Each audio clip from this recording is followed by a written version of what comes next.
എല്ലാവർക്കും നമസ്കാരം. അപ്പോൾ നമ്മുടെ ആശങ്കകൾക്കൊക്കെ വിരാമം ഇട്ടുകൊണ്ട് നമ്മുടെ വെബ്സൈറ്റിൽ ആപ്ലിക്കേഷൻ അപേക്ഷ വയ്ക്കാനുള്ള സജ്ജീകരണങ്ങളെല്ലാം പൂർത്തിയായിരിക്കുകയാണ്. നമുക്ക് ആപ്ലിക്കേഷൻ വെച്ചു തുടങ്ങാം.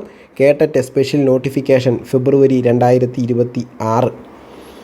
ഇത് അധ്യാപകർക്ക് വേണ്ടി മാത്രം നടത്തുന്ന സ്പെഷ്യൽ പരീക്ഷയാണ്. അതുകൊണ്ട് അധ്യാപകർ 2025-26 അധ്യയന വർഷം വരെ നിയമിതരായ, പ്രത്യേകം ശ്രദ്ധിക്കണം, 2025-2026 അധ്യയന വർഷം വരെ മാത്രം നിയമിതരായ അധ്യാപകർക്ക് അപേക്ഷിക്കാനുള്ള ഒരു സ്പെഷ്യൽ നോട്ടിഫിക്കേഷനാണ്. നോട്ടിഫിക്കേഷൻ ഇപ്പോൾ നമ്മളുടെ വെബ്സൈറ്റിൽ അവൈലബിൾ ആണ്. അതുപോലെ രജിസ്ട്രേഷനും ആരംഭിച്ചു കഴിഞ്ഞു. അപ്പോൾ ഈ അപേക്ഷ കൊടുക്കുന്നതിന് മുമ്പ് നിങ്ങൾ കുറച്ച് കാര്യം ശ്രദ്ധിക്കണം. കാരണം നിങ്ങൾ ശ്രദ്ധിച്ചില്ലെങ്കിൽ പിന്നെ മൊത്തം കുളമാവും. അതുകൊണ്ട് നിങ്ങൾക്ക് പിന്നെ അതിൻ്റെ അകത്തേക്ക് നമുക്കൊന്നും ചെയ്യാൻ പറ്റാതെ വരും. അപ്പോൾ ഈ പറയുന്ന അപേക്ഷ കൊടുക്കുന്നതിന് മുമ്പ് നിങ്ങൾ ശ്രദ്ധിക്കേണ്ട കാര്യങ്ങൾ എന്തൊക്കെയാണെന്നാണ് നമ്മൾ ഇന്നത്തെ ഈ വീഡിയോയിൽ നോക്കുന്നത്. ഇത് നിങ്ങൾ ശ്രദ്ധിച്ച് കാണുക. എന്നിട്ടും നിങ്ങൾക്ക് സംശയം മാറുന്നില്ലെങ്കിൽ നിങ്ങൾ നോട്ടിഫിക്കേഷൻ 2 ആവർത്തി വായിക്കുക. അതിനുശേഷം മാത്രം കൊടുക്കുക. പിന്നെ ഒരു കാര്യം മുൻപേ പറഞ്ഞേക്കാം, അതായത് എന്താണ് പ്രത്യേകം നമ്മൾ പറയുകയാണ്, ഈ വീഡിയോ ഒരു എഡ്യൂക്കേഷണൽ പർപ്പസിന് വേണ്ടി മാത്രം ഒരു ഡെമോ എന്ന വണ്ണം എടുക്കുന്നതാണ്. ഇനി അതിൻ്റെ അകത്ത് നിങ്ങൾ എന്തുകൊണ്ട് അത് കൊടുത്തു ഇത് കൊടുത്തു എന്നുള്ള ചോദ്യങ്ങളൊന്നും വരരുത്. അതുകൊണ്ട് പറയുകയാണ്, നമ്മളുടെ വിദ്യാവീതിയിൽ പഠിക്കുന്ന അധ്യാപകരെ ഉദ്ദേശിച്ചും പിന്നെ ആർക്കെങ്കിലും ഉപകാരം ആയിക്കോട്ടെ എന്ന് കരുതിയിട്ടുമാണ് ഈ വീഡിയോ എടുക്കുന്നത്. അപ്പോൾ അതുകൊണ്ട് തന്നെ നിങ്ങൾക്ക് എന്തെങ്കിലും ബുദ്ധിമുട്ടുണ്ടെങ്കിൽ നിങ്ങൾ എന്ത് ചെയ്യുക, ഇത് വിദ്യാവീതിയുടെ പേഴ്സണൽ നമ്പറാണ്, വിദ്യാവീതിയുടെ ഡയറക്ടറുടെ നമ്പറാണ്. നിങ്ങൾക്കിതിൽ നോർമൽ കോൾ വിളിച്ച് പരാതികളോ പരിഭവങ്ങളോ ഉണ്ടെങ്കിൽ പറയാവുന്നതാണ്. സംശയങ്ങൾ എന്തെങ്കിലും ഉണ്ടെങ്കിൽ നിങ്ങൾക്ക് ഇതിൽ മെസ്സേജ് അയച്ച് ചോദിക്കാവുന്നതാണ്. അതുപോലെ തന്നെ നിങ്ങൾക്ക് ചോദിക്കുമ്പോൾ അതിനുള്ള മറുപടികൾ കൃത്യമായിട്ട് മെസ്സേജിൽ തന്നെ തരികയും ചെയ്യുന്നതാണ്. വാട്സാപ്പ് കോളുകൾ വിളിക്കേണ്ട, കാരണം നമ്മൾ അതിലെടുക്കില്ല. അല്ലാത്ത കോളുകൾ തന്നെ നമുക്ക് ഒരുപാട് വരുന്നത് കൊണ്ട് നമ്മൾ വാട്സാപ്പ് കോളുകൾ എടുക്കില്ല. പിന്നെ അതുപോലെ തന്നെ വിദ്യാവീതി കേട്ടറ്റ് കാറ്റഗറി 1, 2 എന്താ പറയുന്നത് കോഴ്സുകളും ആരംഭിച്ചിട്ടുണ്ട് ഈ സ്പെഷ്യൽ പരീക്ഷയ്ക്ക് വേണ്ടിയിട്ട്. അതിൻ്റെ ഡീറ്റെയിൽസ് നമ്മൾ ഇതിൻ്റെ അകത്ത് നോക്കാം. അപ്പോൾ നമ്മൾ നോക്കുകയാണ്. ഫസ്റ്റ് നമ്മളുടെ ആപ്ലിക്കേഷൻ വന്നിട്ടുണ്ട്. എന്താണ് കേട്ടറ്റ് ഫെബ്രുവരി 2026 നോട്ടിഫിക്കേഷൻ. നമ്മൾ ആപ്ലിക്കേഷൻ ചെയ്യാനായിട്ട് കേരള ടീച്ചർ എലിജിബിലിറ്റി ടെസ്റ്റ് എന്ന് ഗൂഗിളിൽ ഒന്ന് സെർച്ച് ചെയ്ത് കൊടുത്തു കഴിഞ്ഞാൽ നമുക്ക് ആദ്യം വരുന്ന പേജിൽ കേട്ടറ്റ് വരും. ആ കേട്ടറ്റിലൊന്ന് ക്ലിക്ക് ചെയ്ത് കഴിയുമ്പോൾ നമ്മുടെ ആ പേജിൽ മുകളിലായിട്ട് കേട്ടറ്റ് ഫെബ്രുവരി 2026 നോട്ടിഫിക്കേഷൻ എന്നും പറഞ്ഞിട്ട് ന്യൂ എന്നും പറഞ്ഞ് കാണിക്കും. അതിൽ രജിസ്ട്രേഷൻ നിങ്ങളൊന്ന് ക്ലിക്ക് ചെയ്യുക.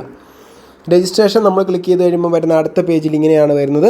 എന്താണ് ഇതിൻ്റെ അകത്ത് സബ്മിഷൻ ഓൺലൈൻ ആപ്ലിക്കേഷൻ ഫ്രം 26/2/2026 മുതൽ 7/3/2026 വരെ ഒരു 5 അപ്പുറത്ത് വന്നിട്ടുണ്ട്, നോക്കണ്ട. ഫൈനൽ പ്രിൻ്റ് ഔട്ട് എടുക്കാവുന്ന സമയം എന്ന് പറയുന്നത് 13/3/2026 അഡ്മിറ്റ് കാർഡും അതുപോലെ എക്സാമിനേഷനും എന്നാണെന്ന് പിന്നീട് അറിയിക്കും. ഇതിൻ്റെ സിലബസുകളൊക്കെ നിങ്ങൾക്ക് ഇവിടെ വേണേൽ കിടപ്പുണ്ട്, നോക്കിയെടുക്കാവുന്നതാണ്. അതുപോലെ തന്നെ മോഡൽ ക്വസ്റ്റ്യൻ പേപ്പറുകളും വേണം ഇവിടെ കിടപ്പുണ്ട്. 1-2 എണ്ണമൊക്കെ ഉണ്ടാവുള്ളൂ, അത് നിങ്ങൾക്ക് നോക്കിയെടുക്കാവുന്നതാണ്. നമ്മളിനി ഇതൊന്നും അല്ല ശ്രദ്ധിക്കേണ്ടത്, നമ്മൾ ആപ്ലിക്കേഷൻ വയ്ക്കാൻ പോവുകയാണ്. ആപ്ലിക്കേഷൻ വെക്കുമ്പോൾ എന്തൊക്കെ കാര്യങ്ങളാണ് ശ്രദ്ധിക്കേണ്ടത്? ഇവിടെ നമുക്ക് 4 ഓപ്ഷനുകളുണ്ട്. 1 പറയുന്നത് ന്യൂ രജിസ്ട്രേഷൻ, 2 പറയുന്നത് കാൻഡിഡേറ്റ് ലോഗിൻ, 3 പറയുന്നത് ഫോർഗോട്ട് ആപ്ലിക്കേഷൻ നമ്പർ ID, 4 പറയുന്നത് പേയ്മെൻറ്റ് ചെക്ക് ചെയ്യാനുള്ള ഒരു ലിങ്ക്. അപ്പോൾ നമുക്കിതിൻ്റെ അകത്ത് ആദ്യമായിട്ട് നിങ്ങൾ ആപ്ലിക്കേഷൻ വെക്കുന്നവരെന്ത് ചെയ്യുക, നിങ്ങൾക്ക് എന്തെങ്കിലും പരാതികൾ ബോധിപ്പിക്കാനായിട്ട് കുറച്ച് നമ്പറുകളും ഇവിടെ കൊടുത്തിട്ടുണ്ട്. അത് നിങ്ങൾക്ക് ഉപയോഗിക്കാം. ഏറ്റവും നല്ലതാണ്. നിങ്ങൾക്ക് എന്തെങ്കിലും സംശയങ്ങളുണ്ടെങ്കിൽ പെട്ടെന്നൊന്നും വിളിച്ചാൽ കിട്ടില്ല, നിങ്ങളെപ്പോലെ ഒരുപാട് പേരെ വിളിക്കുന്നത് കൊണ്ട്. അപ്പോൾ നിങ്ങൾ എന്ത് ചെയ്യുക, ഈ നമ്പറുകളിൽ എന്ത് ചെയ്യുക, നിങ്ങൾക്ക് എന്തെങ്കിലും ബുദ്ധിമുട്ടുണ്ടെങ്കിൽ വിളിച്ചു ചോദിക്കുക. നമ്മൾ ന്യൂ രജിസ്ട്രേഷൻ ക്ലിക്ക് ചെയ്യുക. നമ്മൾ ആപ്ലിക്കേഷൻ പ്രോസസ്സ് തുടങ്ങാൻ പോവാണ്. ന്യൂ രജിസ്ട്രേഷൻ ക്ലിക്ക് ചെയ്യുന്നു. അപ്പോൾ ന്യൂ രജിസ്ട്രേഷൻ ക്ലിക്ക് ചെയ്തു. ന്യൂ രജിസ്ട്രേഷൻ ക്ലിക്ക് ചെയ്ത് കഴിഞ്ഞപ്പോൾ നമുക്ക് വരുന്ന പേജ് എന്ന് പറയുന്നത് ഇതാണ്. ന്യൂ രജിസ്ട്രേഷൻ ക്ലിക്ക് ചെയ്ത് കഴിയുമ്പോൾ നമുക്ക് വരുന്ന പേജ് ഇതാണ്.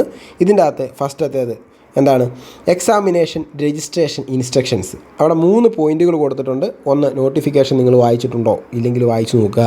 2 പറയുന്നത് എന്താണ്, ഇൻസ്ട്രക്ഷൻസ് ഓൺലൈൻ ആപ്ലിക്കേഷൻ കൊടുക്കുന്നതിന് മുമ്പ് ഇൻസ്ട്രക്ഷൻസ് കൃത്യമായിട്ട് വായിക്കുക. സോഫ്റ്റ് കോപ്പി ഫോട്ടോഗ്രാഫ് എന്ന് പറയുന്നത് സാധാരണഗതിയിൽ ഒരു ഫോട്ടോഗ്രാഫ്, നിങ്ങളുടെ സെൽഫി ഒന്നുമല്ല, പാസ്പോർട്ട് സൈസ് ഫോട്ടോഗ്രാഫ്. അത് JPG അല്ലെങ്കിൽ JPEG ഫോർമാറ്റിലായിരിക്കണം. 150 പിക്സൽ ഹൈറ്റ് വിഡ്ത്തും 200 പിക്സൽ ഹൈറ്റും ആയിരിക്കണം. 20 KB-ക്കും 30 KB-ക്കും അകത്തായിരിക്കണം. ഇത്രയും കാര്യങ്ങളുണ്ടെങ്കിൽ നിങ്ങൾക്ക് എന്ത് ചെയ്യാം, ഇത് 3 ടിക്ക് ഇടാം. അതിനുശേഷം click here to new registration എന്ന് പറയുന്നതിലേക്ക് പോകാം. അങ്ങനെ പോകുമ്പോൾ നമുക്ക് വന്നിരിക്കുന്ന ഒരു പേജാണിത്. ഇവിടെ നമ്മൾ ശ്രദ്ധിക്കേണ്ട കാര്യങ്ങൾ എന്താണ്, ശ്രദ്ധിച്ചോളൂ. കാൻഡിഡേറ്റ് രജിസ്ട്രേഷൻ കേട്ടറ്റ് ഫെബ്രുവരി 2026 സർവീസ് ടീച്ചേഴ്സ് ഓൺലി. ഒന്നാമത്തെ കാര്യം തന്നെ നമ്മൾ പല പ്രാവശ്യവും പറഞ്ഞിട്ടുള്ള കാര്യങ്ങളാണ്. സാധാരണ സ്പെഷ്യൽ പരീക്ഷകളിൽ ഒരു കാറ്റഗറിയിൽ മാത്രമാണ് ഒരു കാറ്റഗറിയിൽ മാത്രമാണ് അപേക്ഷിക്കാൻ പറ്റുക. എന്നാൽ ഇപ്രാവശ്യം എത്ര കാറ്റഗറി വേണമെങ്കിലും അപേക്ഷിക്കാം. അതാണ് ഇതിൻ്റെ പ്രത്യേകത. അതായത് ടീച്ചർമാരായിരിക്കണം, അവർക്ക് ഏത് കാറ്റഗറിയിൽ വേണമെങ്കിലും അതിൻ്റെ ക്വാളിഫിക്കേഷൻ ഉണ്ടെങ്കിൽ അപേക്ഷിക്കാൻ പറ്റും. കഴിഞ്ഞ പ്രാവശ്യമൊക്കെ ഒരെണ്ണമേ അപേക്ഷിക്കാൻ പറ്റുള്ളായിരുന്നു. ഓരോന്നിനും അപേക്ഷിക്കുന്നതിന് ജനറൽ കാറ്റഗറിക്ക് 1000 രൂപയും മറ്റുള്ള കാറ്റഗറിക്ക് 750 രൂപയും ആയിരിക്കും എന്നുള്ളതും കൂടി ഓർമ്മിപ്പിക്കുന്നു. ഓക്കെ, ഫീസ് ഇരട്ടിയാണ്. ഓക്കെ, എന്തൊക്കെയാണ് ചെയ്യേണ്ടത് നോക്കാം. പിന്നെ വേറൊരു കാര്യം പ്രത്യേകം ശ്രദ്ധിക്കണം, സെപ്പറേറ്റ് ആപ്ലിക്കേഷൻ പറ്റത്തില്ല. ഒരാപ്ലിക്കേഷനിൽ തന്നെ നിങ്ങൾ എന്ത് ചെയ്യണം, ഒന്നോ രണ്ടിലധികമോ കാറ്റഗറികൾക്ക് കൊടുക്കുന്നുണ്ടെങ്കിൽ അത് ഒരാപ്ലിക്കേഷനിൽ തന്നെ കൊടുത്തിരിക്കണം. ഓക്കെ, നമുക്ക് നോക്കാം. ഇവിടെ automatically whether employed as teacher എന്ന് പറയുന്നത് യെസ് ആയിട്ട് തന്നെ ആയിരിക്കും നിങ്ങൾക്ക് കിടക്കുക. സ്കൂൾ ടൈപ്പ് ഇവിടെ നിങ്ങൾക്ക് എയ്ഡഡ് ആണോ ഗവൺമെൻറ് ആണോ എന്ന് സെലക്ട് ചെയ്യാം. അതിനുശേഷം പെൻ നമ്പർ ഓപ്ഷണൽ ആണ്, അതായത് പെൻ നമ്പർ ഉള്ളവർക്ക് ഇവിടെ രേഖപ്പെടുത്താം. പിന്നെ ഡേറ്റ് ഓഫ് ജോയിനിങ്, ഇതെല്ലാവരും ജോയിൻ ചെയ്ത ഡേറ്റ് അവിടെ കൊടുക്കുക.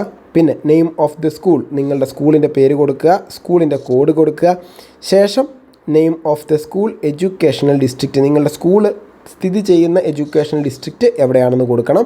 അത് കൊടുത്തിട്ട് വേണം അടുത്തത് താഴേക്ക് പോകാൻ. താഴെ നമുക്ക് വരുന്നത് നിങ്ങൾ ഏതൊക്കെ കാറ്റഗറികളാണ് തിരഞ്ഞെടുക്കുന്നത് എന്നുള്ളതാണ്. ഇതിൽ നിങ്ങൾ ടിക്കിട്ടാൽ മതി. കാറ്റഗറി 1 ഉണ്ടെങ്കിൽ 1, 2 ഉണ്ടെങ്കിൽ 2, രണ്ടും ഒരുമിച്ച് സെലക്ട് ചെയ്യുക. ഒരെണ്ണം ഇവിടെയും പിന്നെ ഒരെണ്ണം ചെയ്യാൻ പറ്റില്ല, ഒരുമിച്ച് തന്നെ വേണം. എത്ര എണ്ണം ഉണ്ടെങ്കിലും, ഇപ്പോൾ B.Ed കൂടെ ഉണ്ടെങ്കിൽ കാറ്റഗറി 3 നമുക്ക് സെലക്ട് ചെയ്യാം. അങ്ങനെ 3 എണ്ണം നമുക്ക് സെലക്ട് ചെയ്യാം. ഞാനിത് ചെയ്യുമ്പോൾ 2 എണ്ണം സെലക്ട് ചെയ്തിട്ടാണ് നിങ്ങളെ കാണിച്ചു തരുന്നത്. കാറ്റഗറി 1ഉം കാറ്റഗറി 2ഉം സെലക്ട് ചെയ്തിട്ടാണ് കാണിച്ചു തരുന്നത്. അപ്പോൾ നമുക്ക് അടുത്ത പേജിലേക്ക് പോകാം. അതിനു മുമ്പ് 1-2 കാര്യങ്ങൾ കൂടി നിങ്ങളോട് പറയാം. നമ്മുടെ വിദ്യാവീതി ഈ ഒരു ക്ലാസ് എടുക്കുമ്പോൾ വിദ്യാവീതിനെ കുറിച്ചിട്ടൊന്ന് പറയണമല്ലോ. വിദ്യാവീതിനെ കുറിച്ച് പറഞ്ഞില്ലെങ്കിൽ മോശമല്ലേ. വിദ്യാവീതി എന്ന് പറയുന്നത് കേട്ടറ്റിന് മാത്രം പരിശീലനം നൽകുന്ന, ഓൺലൈൻ വഴി മാത്രം പരിശീലനം നൽകുന്ന സ്ഥാപനമാണ്. വിദ്യാവീതിയിൽ അഡ്മിഷൻ എടുക്കാനായിട്ട് വിളിക്കേണ്ട നമ്പർ 94 95 177 417. ഇപ്പം നമ്മൾ നടത്തുന്ന ബാച്ചുകളെന്ന് പറയുന്നത് ഇനി അധ്യാപകർക്ക് വേണ്ടി മാത്രമുള്ളതായിരിക്കും. അതിൻ്റെ ക്ലാസ് തുടങ്ങുന്നത് മാർച്ച് 10-നായിരിക്കും. ഒരു ബാച്ചിൽ 300 പേരെ ആയിരിക്കും നമ്മൾ അഡ്മിഷൻ എടുക്കുക. 300 പേരെ ആയിരിക്കും എടുക്കുക, കാറ്റഗറി 1, 2 വിഭാഗത്തിൽ മാത്രം. പിന്നെ കാറ്റഗറി 3ക്ക് നമുക്കിപ്പോൾ സ്പെഷ്യൽ ബാച്ചിൽ ക്ലാസ് ഇല്ല, കാരണം അവർക്ക് ക്ലാസ് എടുക്കാനുള്ള സമയം നമുക്കില്ല. മെയ് മാസമാണ് പരീക്ഷ പറഞ്ഞിരിക്കുന്നത്. അപ്പം നമുക്കതുവരെ ഉള്ള സമയത്ത് നമുക്ക് അങ്ങനെ എടുക്കാനുള്ള സമയമില്ല.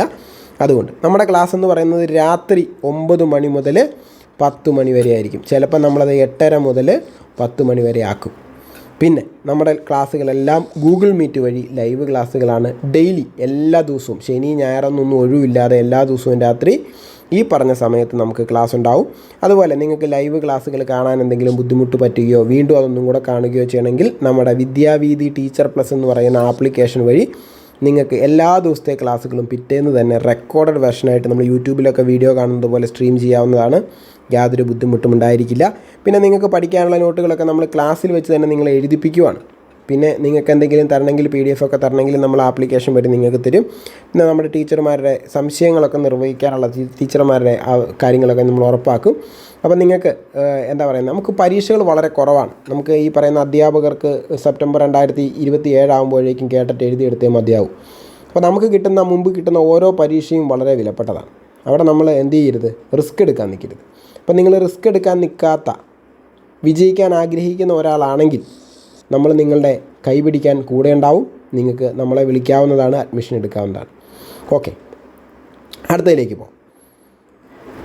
നെക്സ്റ്റ് നമ്മളുടെ ക്വാളിഫിക്കേഷൻസ് സെലക്ട് ചെയ്യുന്നതിനുള്ള സ്ഥലമാണ്. ഇവിടെ നമ്മളുടെ മീഡിയം ഓഫ് എക്സാമിനേഷൻ. ഇത് നമുക്ക് മലയാളമാണോ ഇംഗ്ലീഷാണോ നിങ്ങൾ എടുക്കുന്നത്, കാരണം നമ്മുടെ ക്വസ്റ്റ്യൻ പേപ്പറിൽ മലയാളം ഓർ ഇംഗ്ലീഷ് ഉണ്ട്. അപ്പോൾ അത് ഫസ്റ്റ് സെലക്ട് ചെയ്യുക. പാർട്ട് 2 ലാംഗ്വേജ്, ഇവിടെ നിങ്ങൾക്ക് ഒന്നുകിൽ മലയാളം സെലക്ട് ചെയ്യാം, അല്ലെങ്കിൽ ഇംഗ്ലീഷ് സെലക്ട് ചെയ്യാം. അതുപോലെ പാർട്ട് 3, അവിടെ നിങ്ങൾ മുകളിൽ മലയാളമാണെങ്കിൽ താഴെ നിങ്ങൾ ഇംഗ്ലീഷ് സെലക്ട് ചെയ്യുക. ഇനി മുകളിൽ ഇംഗ്ലീഷ് ആണെങ്കിൽ താഴെ നിങ്ങൾ മലയാളം സെലക്ട് ചെയ്യുക. ഏതെങ്കിലും ഒരെണ്ണം അങ്ങോട്ടും ഇങ്ങോട്ടും മാറ്റി സെലക്ട് ചെയ്യുക. ഇനി തമിഴോ കന്നഡയോ ഉള്ളവർക്ക്, ഉറുദു ഒക്കെ ഉള്ളവർക്ക് അവരവരുടേത് അവിടെ സെലക്ട് ചെയ്യാവുന്നതാണ്. ഈ നെയിം ഓഫ് ക്വാളിഫിക്കേഷൻ, ഇവിടെ നിങ്ങളുടെ ക്വാളിഫിക്കേഷൻ കൊടുക്കുക. ഇതിന് സാധാരണ നമുക്ക് TTC, DLED, D.Ed മുതലായവയാണ്. അതിന് നിങ്ങളുടെ എന്താണോ ആ ക്വാളിഫിക്കേഷൻസ് കൊടുക്കുക. അതിനുശേഷം നിങ്ങളുടെ ക്വാളിഫിക്കേഷൻ ഇവിടെ വരും. SSLC അല്ലെങ്കിൽ +2, അതുപോലെ തന്നെ നിങ്ങളുടെ TTC വരും. അതിൻ്റെ register number, university, board of study institutions, നിങ്ങൾ പാസ്സായ വർഷം, അതുപോലെ 2012 മുൻപാണ് നിങ്ങൾ പാസ്സായെങ്കിൽ ഇത് നിങ്ങൾക്ക് ഡിസേബിൾ ആയി പോകും. 2012 ശേഷമാണെങ്കിൽ നിങ്ങളിവിടെ നിങ്ങളുടെ മാർക്കിൻ്റെ പെർസെൻറ്റേജ് കൂടി കൊടുക്കുക. അതുപോലെ തന്നെ മീഡിയം ഓഫൻസ് താഴെ കാറ്റഗറി 2 നമ്മൾ സെലക്ട് ചെയ്തിട്ടുണ്ട്. നമ്മൾ 2 വെക്കുന്നതാണ് ഇതിൻ്റെ അകത്ത് കാണിക്കുന്നത്. ഇവിടെ നിങ്ങൾ മലയാളം ഓർ ഇംഗ്ലീഷ് നിങ്ങൾക്ക് ഇഷ്ടമുള്ള സെലക്ട് ചെയ്യുക. അതിനുശേഷം പാർട്ട് 2 മലയാളം അല്ലെങ്കിൽ ഇംഗ്ലീഷ്, ഇവിടെയും മലയാളം അല്ലെങ്കിൽ ഇംഗ്ലീഷ്. മിനിമം ക്വാളിഫിക്കേഷൻ BEd ആണോ TTC ആണോ ഡിഗ്രി ആണോ എന്നൊക്കെ കൊടുക്കുക. അതിൻ്റെ ഡീറ്റെയിൽസ് നിങ്ങളിവിടെ കൃത്യമായിട്ട് എൻ്റർ ചെയ്യുക. അതിനുശേഷം വരുന്ന ഒരു ഫോമാണ് ഇത്, കാൻഡിഡേറ്റ് ബേസിക് ഡീറ്റെയിൽസ്. ഇവിടെ നിങ്ങൾക്ക് എവിടെയാണ് പരീക്ഷ എഴുതേണ്ടത്, നിങ്ങളുടെ സ്കൂൾ എവിടെയാണ് സ്ഥിതി ചെയ്യുന്നത് എന്നുള്ളത് നമ്മൾ മുകളിൽ കൊടുത്തു. ഇനി നിങ്ങൾക്ക് പരീക്ഷാ സെൻറ്റർ, ഇപ്പോൾ ചിലപ്പോൾ നിങ്ങൾ ജോലി ചെയ്യുന്നത് കണ്ണൂരായിരിക്കും, അതുപോലെ നിങ്ങളുടെ വീടെന്ന് പറയുന്നത് ചിലപ്പോൾ എറണാകുളത്തായിരിക്കും. അപ്പോൾ നിങ്ങൾ എന്ത് ചെയ്യുക, നിങ്ങൾക്ക് പരീക്ഷ എഴുതാൻ അവധിക്കാലത്തൊക്കെയാണ് പരീക്ഷയെങ്കിൽ കണ്ണൂർ പോയി എഴുതാതെ വേണം എറണാകുളത്ത് പരീക്ഷ എഴുതാം. അങ്ങനെ എഴുതണമെങ്കിൽ നിങ്ങളിവിടെ എന്ത് ചെയ്യണം, നിങ്ങൾ പരീക്ഷ എഴുതാൻ ആഗ്രഹിക്കുന്ന സെൻറ്റർ നിങ്ങളിവിടെ സെലക്ട് ചെയ്യുക. അതിനുശേഷം നിങ്ങളുടെ പേര് ഇവിടെ കൊടുക്കുക. അതിനുശേഷം നിങ്ങളുടെ ജെൻഡർ എന്താണോ അത് കൊടുക്കുക, നിങ്ങളുടെ ഡേറ്റ് ഓഫ് ബർത്ത് കൊടുക്കുക, അച്ഛൻ്റെ പേര് കൊടുക്കുക, നിങ്ങളുടെ റിലീജിയൻ കൊടുക്കുക, നിങ്ങളുടെ കാറ്റഗറി ഏതാണെന്നുള്ളത് കൊടുക്കുക, അതുപോലെ നിങ്ങളുടെ കാസ്റ്റ് ഏതാണെന്നുള്ളത് കൊടുക്കുക, നിങ്ങളുടെ ഫിസിക്കൽ സ്റ്റാറ്റസ് കൊടുക്കുക. ഇവിടെ നിങ്ങൾ പ്രത്യേകം ശ്രദ്ധിക്കണം, ഭിന്നശേഷി സംവരണമുള്ളവരാണെങ്കിൽ ഇവിടെ നിങ്ങൾ എന്ത് ചെയ്യണം, അത് കൃത്യമായിട്ട് കൊടുക്കണം. കാരണം അങ്ങനെയുള്ളവർക്ക് 75 മാർക്ക് മതി വിജയിക്കാൻ. പിന്നെ നിങ്ങളുടെ അഡ്രസ്സ് കൃത്യമായിട്ട് കൊടുക്കുക.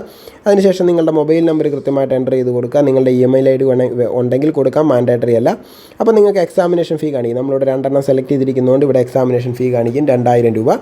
നിങ്ങൾക്ക് നിങ്ങളുടെ എക്സാമിനേഷൻ ഫീ അവിടെ കാണിക്കുന്നതായിരിക്കും, നിങ്ങൾ എത്ര എണ്ണം വെച്ചിട്ടുണ്ടോ. അതിൻ്റെ താഴെ identity proof to be kept by examination. നിങ്ങൾ എക്സാമിനേഷന് പോകുമ്പോൾ എന്ത് ഐഡൻറ്റിറ്റി പ്രൂഫാണ് നേരിട്ട് കൊണ്ടുപോകുന്നത് എന്നുള്ള ചോദ്യമാണ്. അവിടെ നിങ്ങളുടെ കയ്യിൽ കരുതുന്നത് ആധാർ കാർഡാണെങ്കിൽ ആധാർ കാർഡ്, ഡ്രൈവിംഗ് ലൈസൻസ് ആണ് ഡ്രൈവിംഗ് ലൈസൻസ്, അതിനകത്ത് കൊടുത്തേക്കുന്ന ഏത് വേണമെങ്കിലും നിങ്ങൾക്ക് സെലക്ട് ചെയ്യാം. അതിൻ്റെ ID പ്രൂഫ് നമ്പർ നിങ്ങൾക്ക് ഇവിടെ കൊടുക്കാം. അതിനുശേഷം നിങ്ങളുടെ SSLC നിങ്ങൾ തിരഞ്ഞെടുക്കുക. അതിനുശേഷം നിങ്ങൾ എന്ത് ചെയ്യുക, SSLC ആണെങ്കിൽ നിങ്ങൾക്ക് അതിൻ്റെ അകത്ത് കുറേ ഓപ്ഷൻസ് ഉണ്ട്. ഇനി SSLC അല്ലാതെ വേറെ ഏതെങ്കിലും ആണ് പഠിച്ചതെങ്കിൽ THSLCയോ അങ്ങനെയൊക്കെയാണ് പഠിച്ചതെങ്കിൽ നിങ്ങൾ അതിൽ കൊടുക്കുക. പിന്നെ അതുപോലെ നിങ്ങൾ പാസ്സായ വർഷം അതവിടെ കൊടുക്കുക. അതിൻ്റെ രജിസ്റ്റർ നമ്പർ അവിടെ കൊടുക്കുക. അതിനുശേഷം പാസ്സായ വർഷം കൊടുക്കുക. ശേഷം നിങ്ങളുടെ ഫോട്ടോ അപ്ലോഡ് ചെയ്യുക. നിങ്ങളുടെ ഫോട്ടോ അപ്ലോഡ് ചെയ്ത് കഴിയുമ്പോഴാണ് രസം. ഇവിടെയാണ് നമ്മൾ ശ്രദ്ധിക്കേണ്ടത്. ഫോട്ടോ ഇവിടെ അപ്ലോഡ് ചെയ്ത് കൊടുത്ത് കഴിയുമ്പോൾ പടം വരും, നിങ്ങളുടെ പടം ഇവിടെ ചിരിച്ചിരിക്കുന്ന പടം വരും. അതിനുശേഷം നിങ്ങളോട് ചോദിക്കുന്നു ഐഡൻറ്റിഫിക്കേഷൻ സർട്ടിഫിക്കറ്റ് നമ്പർ. ഇത് നിങ്ങൾ ഒരുപാട് പേര് ചോദിക്കുന്ന ചോദ്യമാണ്. സാർ, ഞങ്ങൾ നേരത്തെ ഒരു കൊല്ലവർഷം 1997 പാസ്സായതാണ്. അപ്പോൾ ഞങ്ങൾ ഐഡൻറ്റിഫിക്കേഷൻ സർട്ടിഫിക്കറ്റ് കൊടുക്കേണ്ടതുണ്ടോ, വാങ്ങിക്കേണ്ടതുണ്ടോ, അതിവിടെ കൊടുക്കേണ്ടതുണ്ടോ? ഈ ആപ്ലിക്കേഷൻ കൊടുക്കണമെങ്കിൽ ഐഡൻറ്റിഫിക്കേഷൻ സർട്ടിഫിക്കറ്റിൻ്റെ നമ്പറും ഡേറ്റും ഇല്ലാതെ പറ്റില്ല. അപ്പോൾ ഈ ഐഡൻറ്റിഫിക്കേഷൻ സർട്ടിഫിക്കറ്റ് എന്താണെന്ന് നോക്കിയിട്ട് വരാം. ഇതാണ് ഐഡൻറ്റിഫിക്കേഷൻ സർട്ടിഫിക്കറ്റ്. നിങ്ങൾ നോക്കിക്കോ, നിങ്ങളുടെ നോട്ടിഫിക്കേഷൻ്റെ ഏറ്റവും അവസാനത്തെ പേജിൽ കൊടുത്തിട്ടുണ്ട്. ഇവിടെ നിങ്ങൾ നല്ല ചിരിച്ചിരിക്കുന്നൊരു ഫോട്ടോ ആയി ഒട്ടിച്ച് ഇവിടെ നിങ്ങളൊരു ഐഡൻറ്റിഫിക്കേഷൻ നമ്പർ, അത് ഇന്ന നമ്പർ എന്നില്ല, നിങ്ങളുടെ HMനോട് ഒരു നമ്പർ ഇട്ട് തരാൻ പറഞ്ഞാൽ HM ഇട്ട് തരും. അതുപോലെ എന്നാണ് അത് കൊടുക്കുന്നത് എന്നുള്ളതിൻ്റെ ഡേറ്റ് കൊടുക്കുക. നിങ്ങളുടെ ഡീറ്റെയിൽസ് എല്ലാം ഇവിടെ എൻ്റർ ചെയ്യുക. അതിനുശേഷം ഇവിടെ ഹെഡ് മാസ്റ്ററിനെ കൊണ്ട് സൈൻ ചെയ്യിപ്പിക്കുക. ഇനി നിങ്ങളുടെ സ്കൂൾ എയ്ഡഡ് സ്കൂൾ ആണെങ്കിൽ അതിനൊരു മാനേജർ ഉണ്ടാവും. ആ മാനേജറെ കൊണ്ട് നിങ്ങളിവിടെ സൈൻ ചെയ്യിപ്പിക്കുക.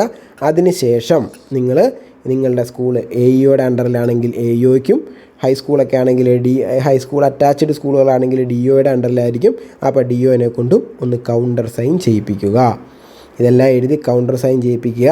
അതിനുശേഷം ഇവിടെ കൊടുത്തിരിക്കുന്ന ഐഡൻറ്റിഫിക്കേഷൻ നമ്പറാണ് എന്ത് ചെയ്യേണ്ടത്, താഴെ കൊടുക്കേണ്ടത്.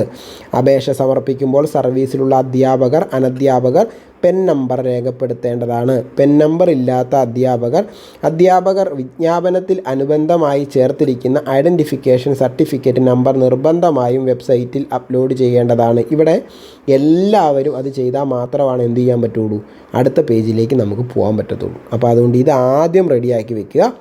പിന്നെ എന്താണ്, അപേക്ഷകർ എല്ലാവരും തന്നെ വിജ്ഞാപനത്തിൻ്റെ അനുബന്ധം ചേർക്കേണ്ടതാണ്. Certificate head master government school, manager aided school, വകുപ്പ് തല മേധാവി എന്നിവരിൽ നിന്നും വാങ്ങി സൂക്ഷിക്കുകയും വെരിഫിക്കേഷൻ സമയത്ത് നേരിട്ട് ഹാജരാക്കേണ്ടതുമാണ്. ഇതിൻ്റെ നമ്പർ കൊടുത്ത് ആപ്ലിക്കേഷൻ വയ്ക്കുക. അതിനുശേഷം പരീക്ഷ നടക്കുന്നതിന് മുമ്പ് DOയിൽ ഒരു വെരിഫിക്കേഷൻ നടക്കും.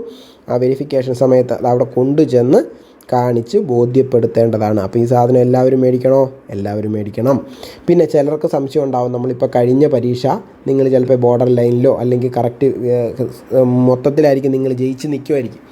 അങ്ങനെയാണെങ്കിൽ നമുക്കിത് അവസാനം വരെയുള്ള സമയം എന്ന് പറഞ്ഞാൽ മാർച്ച് 7 അല്ലേ? അപ്പോൾ മാർച്ച് 7 ആകാറാവുന്നിടം വരെ നമ്മുടെ ആൻസർ കീ വരുന്നോ എന്ന് നിങ്ങൾ നോക്കുക. അതിനുശേഷം മാത്രം നിങ്ങൾ ആപ്ലിക്കേഷൻ വെച്ചാൽ മതി. നമുക്ക് സമയമുണ്ട്. അപ്പോൾ ആ കിട്ടുന്ന ഐഡൻറ്റിഫിക്കേഷൻ നമ്പർ നിങ്ങളിവിടെ 1782 എന്താണോ അത് നിങ്ങളവിടെ കൊടുക്കുക. അതിനുശേഷം അതിൻ്റെ ഡേറ്റ് ഇവിടെ കൊടുക്കുക. ഇതിന് ബാറൊന്നും നിങ്ങൾക്ക് ഇട്ട് തന്നിട്ടുണ്ടെങ്കിൽ ആ ബാറൊന്നും ഇവിടെ കൊടുക്കേണ്ടതില്ല. ബാർ കൊടുത്താൽ ചിലപ്പോൾ വരില്ല. അത് ഞാനിപ്പോൾ കൊടുത്തു നോക്കിയില്ല, അതുകൊണ്ട് അറിയത്തില്ല. പിന്നെ നിങ്ങളുടെ അപ്പോയിൻമെൻറ്റ് ഓർഡർ നമ്പർ, അത് നിങ്ങൾക്ക് നിങ്ങളുടെ അപ്പോയിൻമെൻറ്റ് തന്ന സമയത്തുള്ള ഓർഡർ നമ്പർ, അപ്പോയിൻമെൻറ്റ് നിങ്ങളുടെ ആ ഓർഡർ നമ്പറിലുള്ള അതിലൊരു ഡേറ്റ് ഉണ്ടാവും, ആ ഡേറ്റും കൊടുത്ത് സേവ് ചെയ്യുക. ഇത്രയേ ഉള്ളൂ. നമ്മളുടെ ആപ്ലിക്കേഷൻ നമുക്ക് പൂർത്തിയായി. ഇനി നമ്മൾ ചെയ്യേണ്ട എന്താണ്? നമുക്കത് സേവ് ചെയ്ത് കഴിയുമ്പോഴത്തേക്ക് അടുത്ത പേജിലേക്ക് പോകും. അവിടെ നമ്മളുടെ ഡീറ്റെയിൽസ് എല്ലാം, നമ്മൾ ഈ കൊടുത്ത ഡീറ്റെയിൽസ് എല്ലാം കാണിക്കും. അത് കൃത്യമായിട്ട് വായിച്ചു നോക്കി ബോധ്യപ്പെടുക. അതിനുശേഷം നിങ്ങൾക്ക് എന്ത് ചെയ്യാം? വായിച്ച് നോക്കി ബോധ്യപ്പെട്ടതിന് ശേഷം കൺഫേം കൊടുക്കുക. കൺഫേം കൊടുത്താൽ പേയ്മെൻറ്റ് ചെയ്യാനുള്ള പേജിലേക്ക് പോകും. പേയ്മെൻറ്റ് ചെയ്യാനുള്ള പേജിലേക്ക് പോയാൽ നിങ്ങൾക്ക് പേയ്മെൻറ്റ് ചെയ്യാവുന്നതാണ്. ATM കാർഡോ ഗൂഗിൾ പേ ഒന്നുമില്ല, ATM കാർഡോ അല്ലെങ്കിൽ നെറ്റ് ബാങ്കിങ്ങോ ഒക്കെ ഉപയോഗിച്ച് നിങ്ങൾ പേയ്മെൻറ്റ് ചെയ്യുക. പേയ്മെൻറ്റ് ചെയ്തതിന് ശേഷം നിങ്ങൾക്ക് കിട്ടുന്ന ആപ്ലിക്കേഷൻ നമ്പറും ആപ്ലിക്കേഷൻ ഐഡിയും കൃത്യമായിട്ട് എടുത്ത് എഴുതി വെക്കുക.